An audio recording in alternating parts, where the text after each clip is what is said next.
3টার দিকে একটু উঠে উজুটা করে প্রয়োজন আপনি গরম পানি দিয়ে উজুটা করে আপনি 2 রাকাত 4 রাকাত আল্লাহর জন্য একটু তাহাজ্জুদের নামাজটা পড়েন।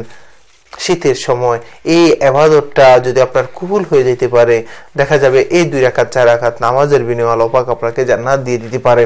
এইজন্য আসুন, শীতের সময় রাতটা যেহেতু বড় থাকে, আমরা এই সময় বেশি থেকে বেশি আমরা তাহাজ্জুদ পড়ব, আমরা চেষ্টা করব শীতের সময় আমরা তাহাজ্জুদের নামাজটাতে অভ্যস্ত হওয়ার। 2 রাকাত আপনাকে একেবারে বলে না 8 রাকাত 12 রাকাত আপনাকে তাহাজ্জুদ পড়তে হবে। আপনি 2 রাকাত নামাজ আল্লাহর জন্য, আল্লাহর সন্তুষ্টির জন্য আমরা পড়ব।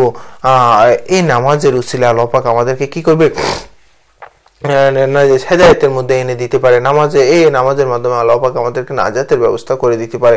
এই জন্য আসুন আমরা যে কাজটা করব, আমরা এই শীতের সময় রাতটা বড় থাকে, ঘুমটা আপনার ফিরে যায়, আপনি যদি রাতে বসে বসে মোবাইল চ্যাটিং না করেন, আপনার যদি 8টা 9টা 10টার মধ্যে আপনি ঘুমিয়ে যাইতে পারেন, দেখা গেল কি 3টা পর্যন্ত আপনার 5 ঘন্টা 6 ঘন্টা নামাজ আপনার সময় হয়ে যায়।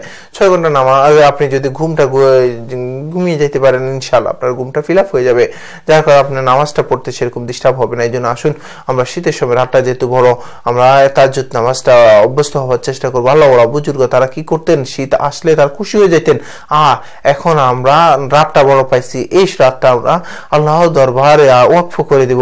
তারা কি করতেন, অল্প কিছুক্ষণ রেস্ট করে আপনি তো কাইলুল্লাহর মতো করে তারা কি করতেন, উঠে যাইতেন।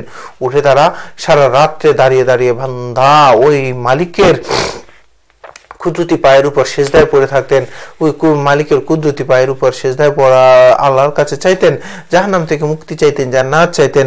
তারা দাঁড়িয়ে আল্লাহর সামনে কাকুতি মিনতি করে আল্লাহর কাছে আল্লাহর রহমত চাইতেন। আর আমরা আজকাল কাকুতি মিনতি তো করি না, আল্লাহু আকবার, এর বড় রাতটা পেয়ে আমরা এটার অপব্যবহার করি। আমরা কি করি, হয়তো কোনো পাপ কাজ অপকর্মের কাজে লিপ্ত থাকে, হয়তো দেখা গেল সারা রাত বসে রাতটা যেহেতু বড়, সবাই ঘুমিয়ে গেছে, আমি সারা রাত ধরে বসে মোবাইলের মধ্যে চ্যাটিং করি, বিভিন্ন পাপ কাজগুলা করি, মোবাইলের মধ্যে যত প্রকার অশ্লীল কাজগুলো আছে সেগুলা নিয়ে ব্যস্ত থাকি। আসুন আমরা, রাত বড় হয়েছে, এটা আপনাকে নিয়ামত দেওয়া হয়েছে, এই নিয়ামতে যেন আমাদের শুকরিয়া আদায় হয়। আমরা অবশ্যই আমরা কি করবো, আমরা শীতে আসলে আমরা বেশি থেকে বেশি সময় নিয়ে আমরা তাহাজ্জুদের নামাজটা পড়ার চেষ্টা করব।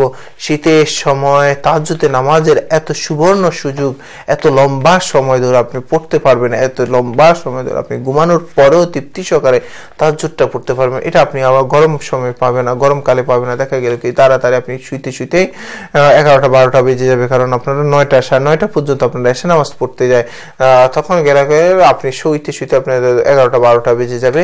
আপনার তাহাজ্জুদ তো দূরে থাকা, আপনার ফজর নামাজটা হয়তো কাজা হয়ে যেতে পারে। এই ক্ষেত্রে আমরা এই শীতটা যেহেতু আমাদের সুবর্ণ সুযোগ, আল্লাহ না করুক কোনো আগামী শীত হয়তো আমি থাকবো না, অথবা এমন একটা ফেরেশানি অথবা এমন একটা ব্যস্ততার মধ্যে আমাদেরকে ওই সময়টা হয়তো যেতে হবে, যার কারণে এই সময়টা আমি এখন পাইছি, এই সময়টা আমি আল্লাহর জন্য ওয়াকফ করে দিব। আসুন আমরা কি করবো, আমরা এই তাহাজ্জুদের সময় আমরা একটু স্পেশালি শীতের সময় তাহাজ্জুদের নামাজটা একটু পড়বো। এখন যদি আমি অভ্যস্ত হয়ে যাইতে পারি, গরমকালে আমাদের জন্য তাহাজ্জুদ পড়াটা অনেক অনেক সহজ হয়ে যাবে। আসুন আমরা এই শীতে আমরা তাহাজ্জুদের নামাজটা নিজে অভ্যস্ত হই, নিজে পড়ি, মানুষদের চতুর্পাশে মানুষদেরকে দাওয়াত দেই। 5 নাম্বার হচ্ছে আমরা শীতের সময় আমরা তাহাজ্জুদের নামাজ পড়বো ইনশাআল্লাহ।